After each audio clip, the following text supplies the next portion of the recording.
Tünügün 10. ayının 27. günü ahirki qitimliq fikir talash, debate sahnimizni nayati g'albilik, nayati xushal, chiroyli oxirlashtirdik. Millat vakillarimizningki, parlamento millat vakillarimizning ko'p sonliqning qatnashi bilan Tünügün 10. ayının 27. günü Amerikaning New York vaqti soat 9 da boshlangan fikir talash ve tayyorlik saylam ishlarimiz 3'ten keyin soat 2'den 45gacha davom qilib, nayati g'albilik, ko'ngillik ve nayati jiddiy bir şekilde o'tdi.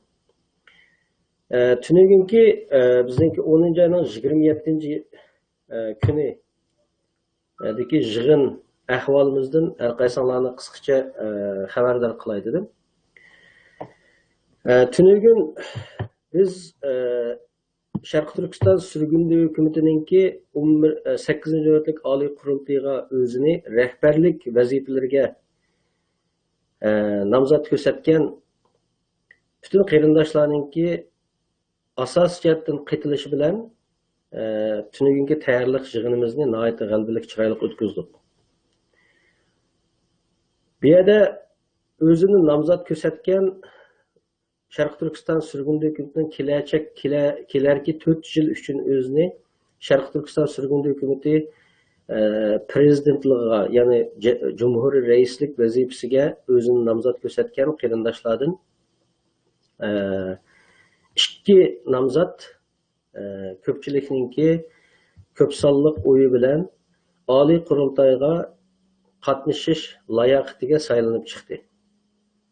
Bulardan birisi alfabetik isim tertibi bilen Erkin Ablimit, Fransiya Şarkı Türkistan Sürgünlüğü Hükümeti'nin Fransiya milletvekili ve Şarkı Türkistan Sürgünlüğü Hükümeti'ninki 8. növbetlik Ali Kurultayıga prezidentlik iltimasını sungan namzatlarımızdan birisi. Ve ikinci saylangan Ali Kurultayıga namzatlığı kabul kılıngan ve Tünügünki bizningki tayyorlik saylanımızda ikki namzatning birisi bo'lib saylangan eng yuqori nomer olganlardan birisi Tug'luq Abdurazaq, Amerika milletvekili.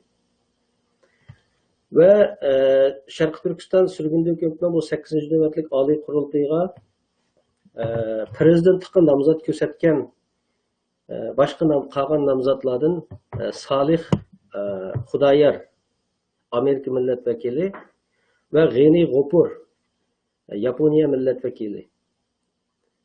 Bu 4 namzat üstüde saylam ilip verildi, tayyorlik saylam ilip verilip, Tug'luq Abdurazaq bilan Erkin Ablimit en yuqori nomerini olganligi uchun bu ikki qarindoshimiz Sharq Turkiston Sürgünlüğü Hükümeti 8. növbetlik Oliy Qurultayı saylam nizomnomasining belgilamasiga asosan saylamdan umumiy qurultaydan 2 hafta burun namzat ko'rsatganlarning soni qancha bo'lishidan qat'iy nazar Oliy Qurultayga 2 hafta qolgan vaqtda bu namzatlar 2ga tushiriladi degan belgilamasiga asosan Tug'luq Abdurazaq efendi bilan Erkin Ablimit efendi Oliy Qurultayga prezident namzati bilan saylamga kirdi. Bu yerda shuni eskartish berishimni to'g'ri deb o'ylayman. Yaponiya milletvekilimiz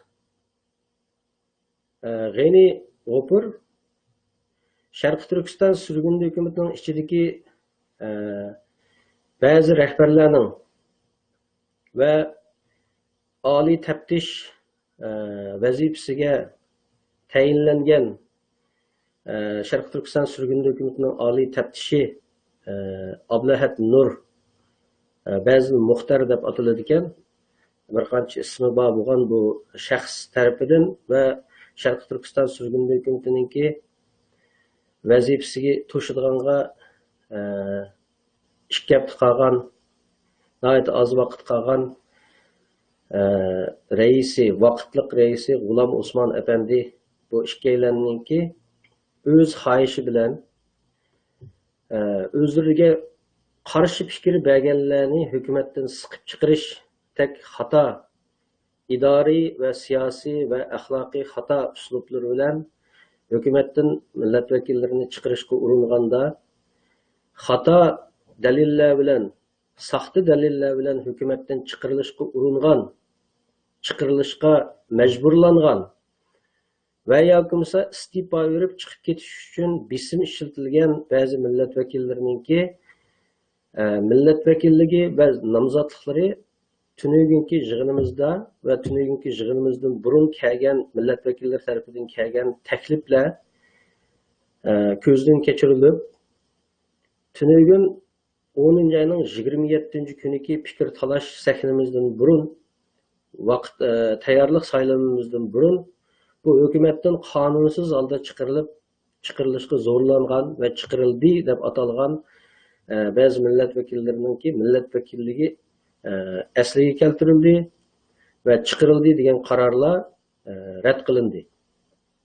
Shuning uchun Yaponiya millat vakili G'ani G'upurninki millat vakilligi asliga kelib qolmay va uningki 9 ayning 15 kuni din burun saylom nizomnomamizninki belgilariga asosan nomzodlar 9 ayning 15dan burun o'zininki rahbarlik vazifalariga nomzodligini ko'rsatib bo'lish kerak degan qoidasiga asosan G'ani G'upurning o'zini prezidentlik nomzodiga ko'rsatgan nomzodligini tunugun asliga keltirilib 4 nomzod bilan tunugunki tayyorlik saylovimizni o'tkazdik. Ya'ni shuni takrorlab o'tishni to'g'ri ko'ramanki, bu 4 nomzod Erkin Ablimit Fransiya millat vakili, G'ani G'upur Yaponiya millat vakili, Salih Xudoyer Amerika millat vakili ve Tug'luq Abdurazaq Amerika millat vakilleri. Bu 4 nomzodning ichidan ko'p sonliq eng yuqori numr olgan Tug'luq Abdurazaq efendi bilan Erkin Ablimit Oliy Qurultayga prezident nomzodi bo'lib saylanib kirgan haqni qozongan.